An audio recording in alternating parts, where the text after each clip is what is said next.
আসসালামু আলাইকুম। তুরস্কের ইস্তাম্বুল থেকে আপনাদের সাথে আছি আমি সরোয়ার আলম। আবারও লাইভে আসলাম, আবারও ইরান, আবারও আমেরিকা, আবারও মধ্যপ্রাচ্য, আবারও ইসরায়েল। এবার যুক্ত হচ্ছে ইয়েমেনের হুথিরা। ইরানের পক্ষে লড়াইয়ে নামছে তারা। লড়াইয়ে নামার ঘোষণা দিয়েই ইসরায়েলের উপরে মিসাইল হামলা চালিয়েছে আজকে। আর মিসাইল হামলা চালানোর পরেই তারা নিজেরাই আবার ঘোষণা দিয়েছে যে আমরা প্রথম মিসাইল হামলা চালিয়েছি ইসরায়েলের দক্ষিণ অঞ্চলে, এবং তাদের মিসাইল ইসরায়েলের দক্ষিণ অঞ্চলে কিছু জায়গায় টার্গেট করেছে। দক্ষিণ দিক থেকে হুথিরা, উত্তর দিক থেকে হিজবুল্লাহ। হিজবুল্লাহ বলেছে যে গত কয়েকদিনে তারা প্রায় ১০০-র মতো ইসরায়েলি ট্যাঙ্ক ধ্বংস করেছে এই যুদ্ধ শুরু হওয়ার পর থেকে। এটা মনে হয় এ যাবৎকালে অল্প সময়ে সবচেয়ে বেশি ইসরায়েলের ট্যাঙ্ক ধ্বংস হওয়ার ঘটনা। শুধুমাত্র ২৪ ঘন্টায় ২০টির মতো ট্যাঙ্ক ধ্বংস করার কথা বলেছে হিজবুল্লাহ। লেবাননের বিভিন্ন জায়গায় ইসরায়েল তার এই ট্যাঙ্ক ধ্বংসের প্রতিশোধ নেয়ার জন্য সাধারণ মানুষের বাড়িঘরে আক্রমণ করছে। সেই আক্রমণ থেকে রেহাই পাচ্ছে না কোনো সাধারণ মানুষ। বাড়ি ঘর এবং এমনকি লেবাননের যে যে চাষাবাদযোগ্য ভূমি ছিল সেটার প্রায় ২০% অলরেডি ধ্বংস করেছে ইসরায়েল। এর আগে আপনারা দেখেছেন ইসরায়েল বিভিন্ন দেশে, সিরিয়াতে, তারপর হচ্ছে গাজা ভূখণ্ডে কিছু কেমিক্যাল ছাড়তো যেন চাষাবাদ না করা যায়, ভূমিতে যেন চাষাবাদ না হয়, এরকম ভাবে চাষাবাদযোগ্য ভূমিকে অনুর্বর করে ফেলতো। আর এখন যেটা করছে সেটা হচ্ছে ডাইরেক্ট অ্যাকশন, আক্রমণ। এই আক্রমণে লেবাননে প্রায় ১,০০০ বেশি, ১,২০০-র বেশি মানুষ এখনো পর্যন্ত নিহত হয়েছে। ওদিকে ইরান তার আক্রমণ যেভাবে তীব্র করছে তাতে মার্কিন প্রেসিডেন্ট নতুন করে আরেকটা বিমানবাহী রণতরী পাঠাচ্ছেন এই এলাকায়। এই বিমানবাহী রণতরীটি হচ্ছে ওই যে ডব্লিউ বুশ বিমানবাহী রণতরী। একই সাথে এই রণতরীর সাথে সাথে তিনি স্ট্রাইক ফোর্স অর্থাৎ অনেকগুলো এর পাশে যে যুদ্ধ জাহাজ থাকে সেগুলোকেও পাঠাচ্ছেন। এই বিষয়গুলো নিয়ে গতকালকে তিনি সৌদি আরবের অর্থায়নে করা একটা সম্মেলন, যেই সম্মেলনটা আমেরিকাতে হয়েছে, সেই সম্মেলনে তিনি বিশাল বক্তব্য দিয়েছেন এবং তার সেই বক্তব্যগুলো নিয়ে গতকাল থেকেই ব্যাপক তোলপাড়। তিনি সেই বক্তব্যে সৌদি আরবের বাদশাহ, এই মোহাম্মদ বিন সালমানের বাবা, তাকে ব্যাপক পরিমাণে আসলে ইনসাল্ট করা বা অসম্মান করা যদি বলি সেটা করেছেন। তিনি বলেছেন যে সৌদি আরব নিজেও মনে করতো না, সৌদি আরবের মানে এই যে সৌদি আরবের বর্তমান যে বাদশাহ, সে মানে এমন একটা ভাব নিয়েছিল যে আমার কথায় সে চলবে না, এরকম একটা ব্যাপার ছিল। কিন্তু সে নিজেও মনে করতো না যে শেষ পর্যন্ত এসে আমার পাশায় তার চুমা দিতে হবে, সহজ কথা যেটা একেবারে সরাসরি সেটাই বলছে। এবং শেষ পর্যন্ত তাদের এটা করতে বাধ্য করেছি আমরা। অর্থাৎ তিনি সৌদি আরবকে কলে কৌশলে কিভাবে এর আগের টার্মে এবং এই টার্মে তার পক্ষে নিয়ে এসেছেন সেটার মোটামুটি একটা ইঙ্গিত দিয়েছেন। আরো অনেকগুলো কথা বলেছেন এই যুদ্ধ নিয়ে, ইরানের যুদ্ধ নিয়ে, তারপরে ভেনেজুয়েলার মাদুরোকে কিভাবে তারা গ্রেফতার করে তার বাসা থেকে নিয়ে গেল সেগুলো নিয়ে কথা বলেছেন। তার এই কথাগুলো থেকে কিছু কিছু ভিডিও, মানে আধা ঘন্টা আগের কথা, আধা ঘন্টা পরের কথা, ১০ মিনিট পরের কথা, এগুলো কেটে কখনো তিনি মাদুরোকে নিয়ে বলেছেন, ভেনেজুয়েলাকে নিয়ে বলেছেন, কখনো ইরান নিয়ে বলেছেন, কখনো অন্য বিষয়ে বলেছেন, এগুলোকে কেটে এমন একটা কিছু ভিডিও হয়তো আপনারা দেখেছেন যে ভিডিওগুলোতে মনে হয় যে আমেরিকার প্রেসিডেন্ট বলছেন যে তাদের যে সবচেয়ে বড় বিমানবাহী রণতরী আব্রাহাম লিঙ্কন, সেটাতে ১০০-র মতো মিসাইল নিক্ষেপ করা হয়েছে, ১৭ দিক থেকে মিসাইল এসেছে এবং সেই মিসাইলের তাড়নায়, মিসাইলের তাণ্ডবে তারা হতবিহ্বল হয়ে গেছেন এবং সেখান থেকে কোনো মতে বেঁচে এসেছেন, এরকম একটা ব্যাপার। কিন্তু আসলে সেই ভিডিওটা সঠিক না।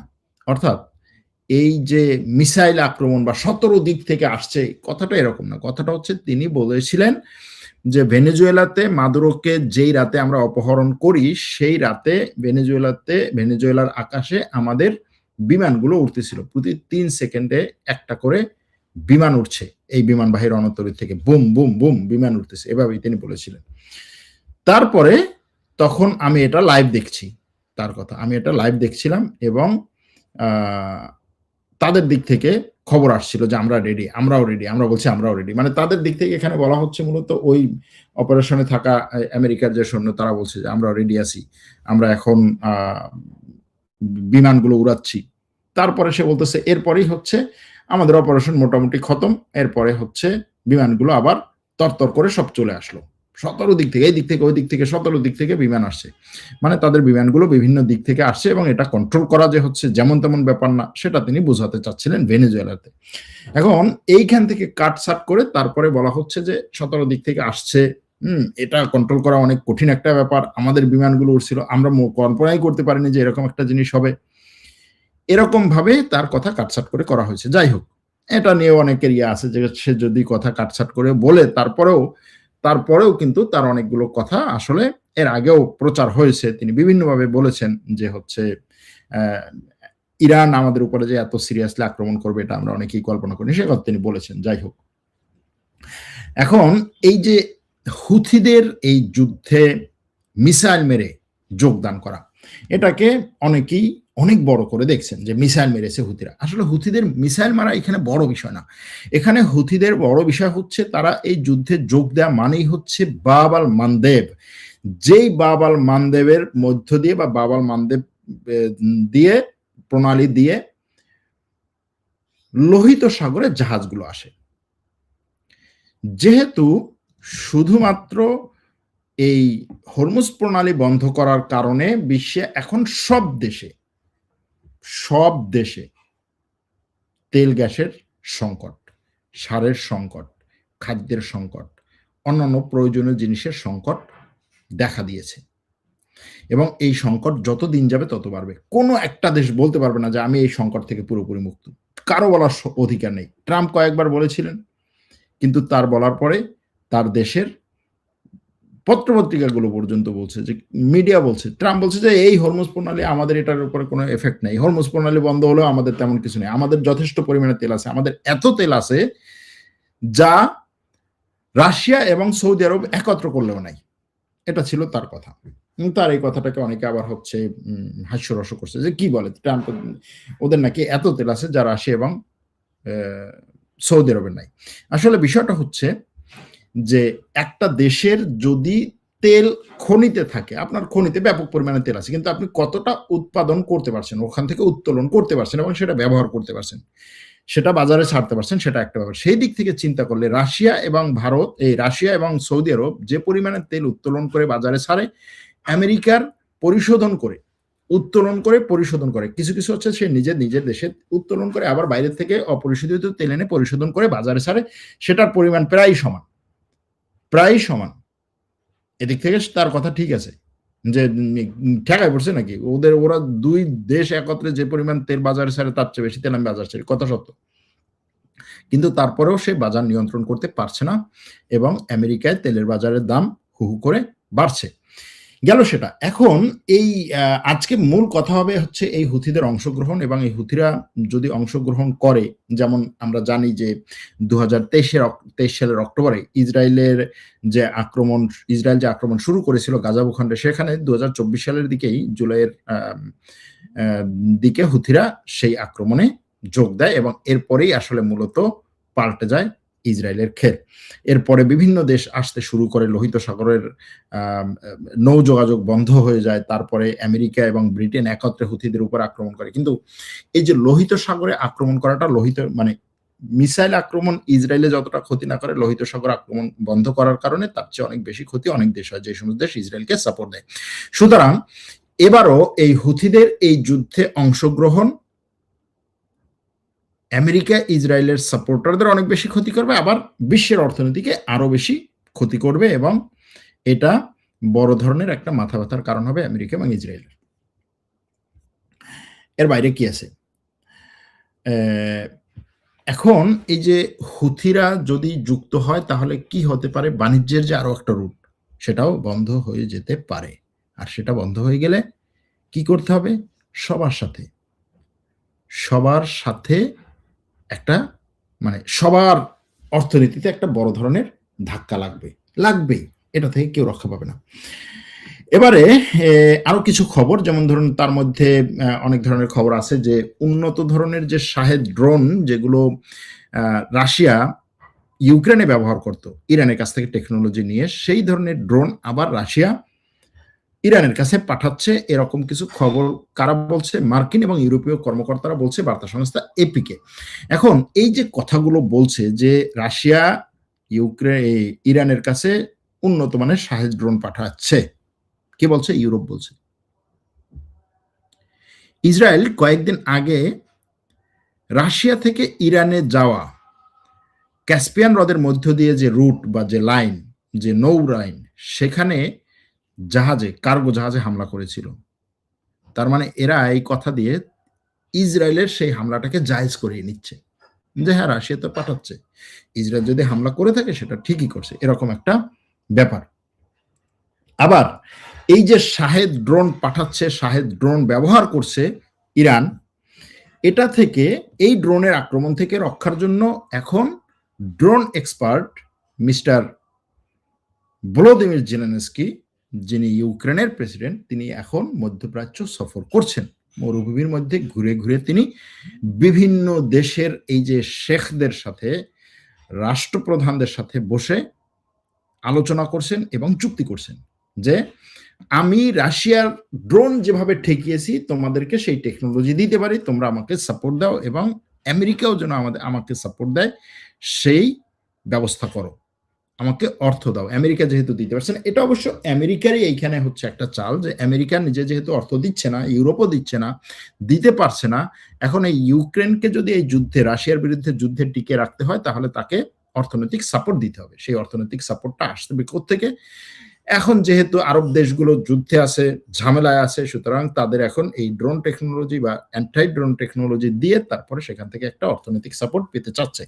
এজন্য সৌদি আরবের সাথে, সংযুক্ত আরব আমিরাতের সাথে অলরেডি চুক্তি হয়েছে এই ভলোদিমির জেলেনস্কির, আরো হয়তো দুই একটা দেশের সাথে চুক্তি হতে পারে। কিন্তু প্রশ্ন হচ্ছে এই চুক্তি এবং তার এই টেকনোলজি এই দেশগুলোকে ইরানের আক্রমণ থেকে বাঁচাতে পারবে কিনা।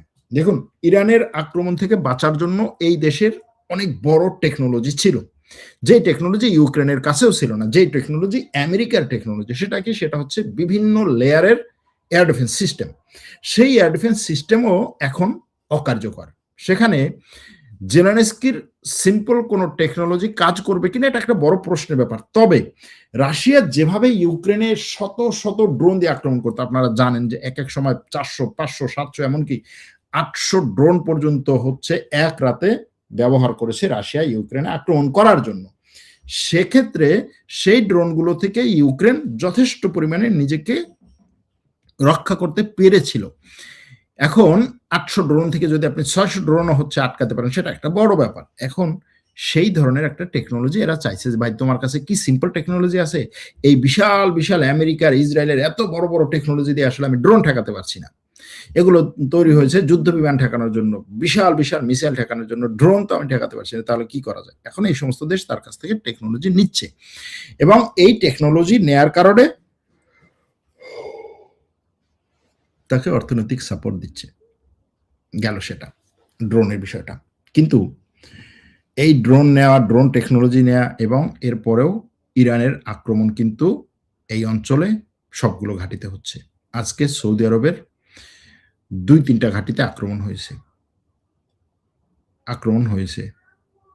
কুয়েতে আক্রমণ হয়েছে, ওমানে আক্রমণ হয়েছে, ঘাঁটিগুলোতে আক্রমণ হয়েছে। ইরান বলছে আমার যেই সমস্ত ঘাঁটিতে আক্রমণ হচ্ছে, আমি সেই সমস্ত ঘাঁটির পাল্টা আক্রমণ করব, এবং সে তার এই পাল্টা আক্রমণ কন্টিনিউ করছে। ওদিকে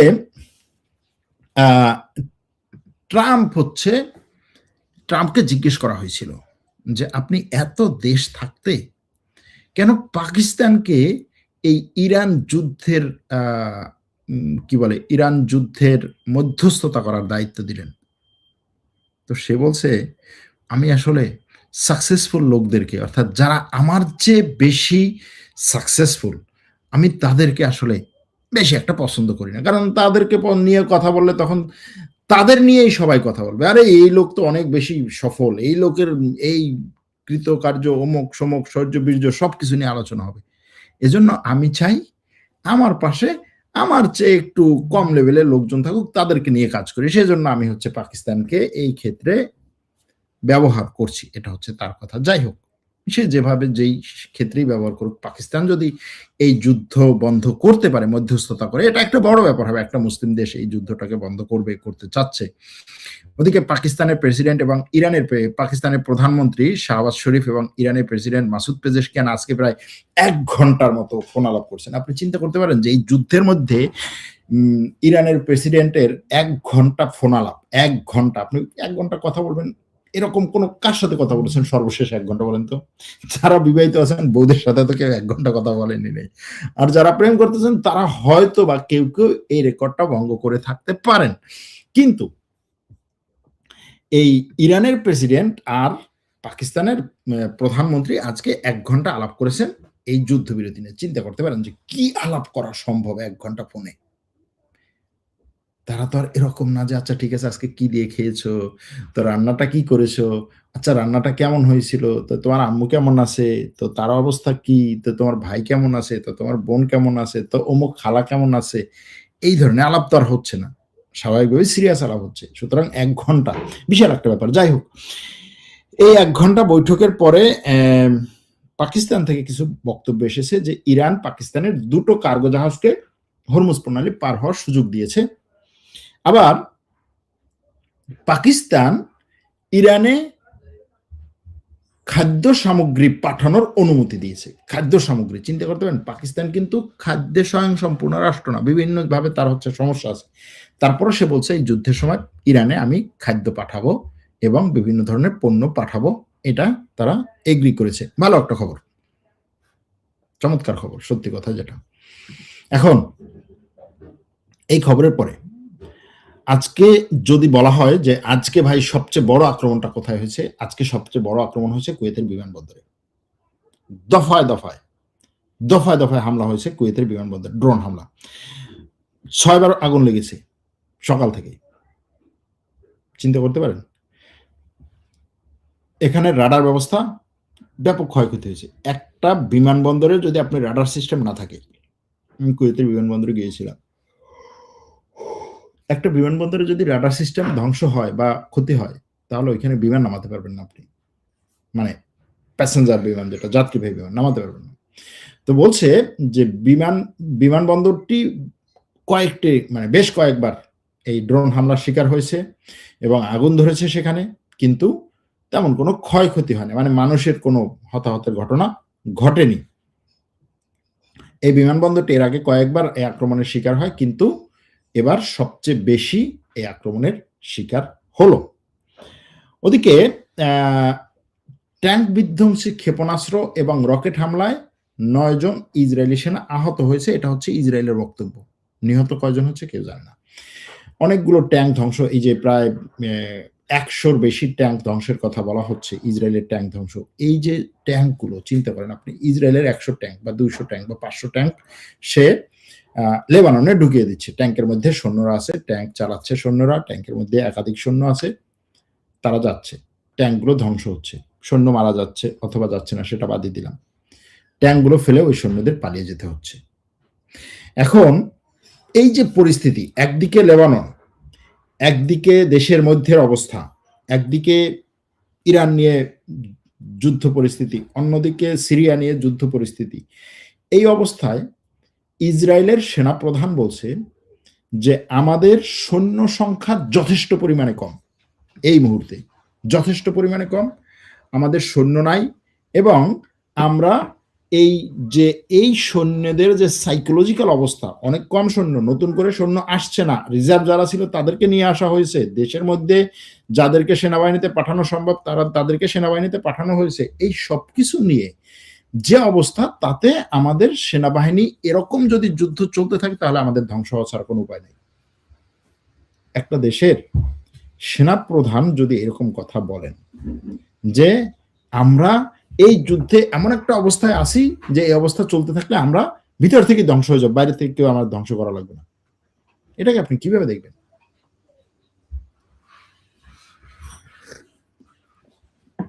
এই হচ্ছে ইসরায়েলের ভিতরগত অবস্থা। কিন্তু ইসরায়েলের প্রধানমন্ত্রী নেতানিয়াহুর কথা হচ্ছে, ট্রাম্প যদি এখানে যুদ্ধবিরতি করেও তারপরেও আমি এই যুদ্ধ থেকে পিছপা হব না। কিন্তু বিষয়টা হচ্ছে যে ইরানের সাথে যেই লেভেলে যেইভাবে আগাতে চাচ্ছে সেই লেভেলে সেইভাবে এগিয়ে কি আর আসলে তারা বড় ধরনের কিছু করতে পারবে? এটা হলো ব্যাপার। যেমন ধরেন ইরান এখন বলছে যে তারা এবার ইসরায়েলের অর্থনৈতিক স্থাপনায় আঘাত এনেছে। এতদিন কিন্তু বিভিন্ন স্থাপনা ছিল। আজকে জাস্ট কিছুক্ষণ আগে ইরানের বিপ্লবী গার্ড বলছে যে আমরা ইসরায়েলের অর্থনৈতিক স্থাপনায় আঘাত হানা শুরু করেছি, অর্থাৎ ব্যাংক, বিমা, এই সমস্ত কোম্পানিগুলোর অফিস আদালতে বা হেডকোয়ার্টারে তারা আঘাত হানা শুরু করেছে। ওদিকে ইরানের ফার্স প্রদেশে আরো একটা মার্কিন F-16 যুদ্ধ বিমানে আঘাত করার ঘোষণা দিয়েছে ইরানের বিপ্লবী গার্ড IRGC। বিষয়টা বুঝছেন? আরো একটা F-16 যুদ্ধ বিমানে আঘাত করেছে। এর আগে আমরা জানি যে অনেকগুলো যুদ্ধ বিমান, তারপরে হচ্ছে অনেকগুলো এটাকে কি বলে, অনেকগুলো রিফুয়েলিং বিমান বা হচ্ছে ট্যাঙ্কার বিমান, অনেকগুলো ড্রোন, একটা হেলিকপ্টার, এগুলো ধ্বংস করা হয়েছে, এটা আমরা জানি। কিন্তু আজকে আরেকটা খবর এসেছে, সেটা হচ্ছে কিছু স্যাটেলাইট চিত্রে যেটা দেখা গেছে যে আমেরিকার একটা গোয়েন্দা বিমান না, এটাকে বলা হয় হচ্ছে কমান্ড সেন্টার, আকাশে আমেরিকার চোখ, সেরকম একটা বিমানকে ধ্বংস করা হয়েছে। এবং এই যে রাডার সিস্টেম ধ্বংস হয়েছে, এই রাডারগুলো দিয়ে এখন আর হচ্ছে অতটা কার্যকরভাবে পুরো যুদ্ধটাকে নিয়ন্ত্রণ করতে পারছে না মধ্যপ্রাচ্যে আমেরিকা। এজন্য নতুন করে এ ধরনের তিনটা রাডার বিশিষ্ট বিমান, যেই বিমানগুলো হচ্ছে আকাশেই মূলত একটা সামরিক হেডকোয়ার্টার হিসেবে কাজ করে, ওইখান থেকে সবকিছু নিয়ন্ত্রণ করা সম্ভব, ওই বিমান থেকে কন্ট্রোল করা সম্ভব, ওই বিমান থেকে কমান্ড করা সম্ভব, সেই রকম তিনটা বিমান এই অঞ্চলে নিয়ে আসছে। এর আগে কি বলছি, জর্জ ডব্লিউ বুশ নতুন যে আরেকটা যে বিমানবাহী রণতরী, তৃতীয় বিমানবাহী রণতরী এই অঞ্চলে পাঠাচ্ছে আমেরিকা। তার যে দুটো রণতরী আছে তাতে হচ্ছে না, এর আগে আরো একটা অবশ্যই এই অঞ্চলে ছিল আগে থেকেই। সুতরাং এই রণতরীগুলো দিয়েও হচ্ছে না। আমি সংযুক্ত আরব আমিরাত, সৌদি আরবের কথা বলেছিলাম, আজকে কাতারের সাথেও এই ক্ষেপণাস্ত্র এবং ড্রোন ঠেকানোর বিষয়ে চুক্তি করেছে ইউক্রেনের প্রেসিডেন্ট ভলোদিমির জেলেনস্কি। ইসরায়েলের বেইত শেমস অঞ্চলে আজকে ইরানের ক্ষেপণাস্ত্র হামলা হয়েছে এবং সেই ক্ষেপণাস্ত্র হামলার পরে ওই অঞ্চলে বিশাল পরিমাণে, ব্যাপক পরিমাণে ধোঁয়ার কুণ্ডলী দেখা গেছে। জার্মান চ্যান্সেলরের কাছে প্রশ্ন করা হয়েছিল যে এই যুদ্ধ সম্পর্কে আপনি কি বলেন।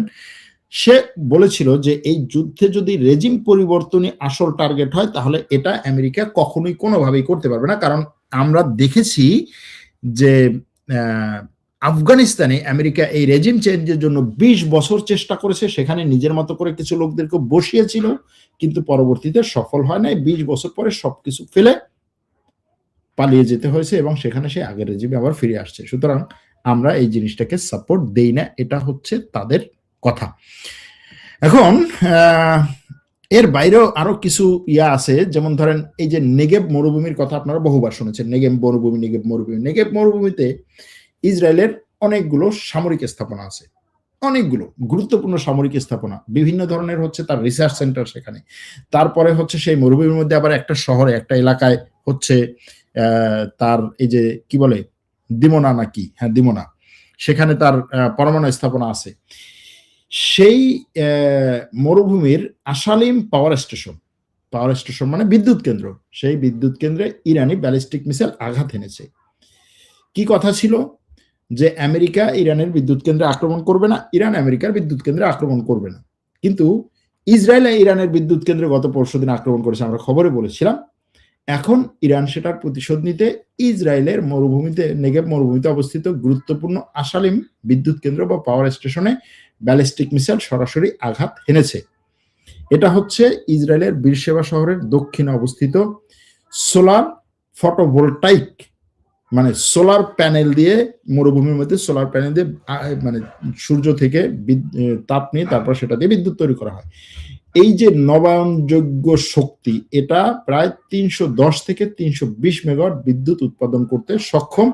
এরকম একটা জায়গায় আক্রমণ হয়েছে, ইরানের ব্যালিস্টিক মিসাইলের আক্রমণ, এবং সেই আক্রমণের পরে ব্যাপক ক্ষয়ক্ষতি হয়েছে।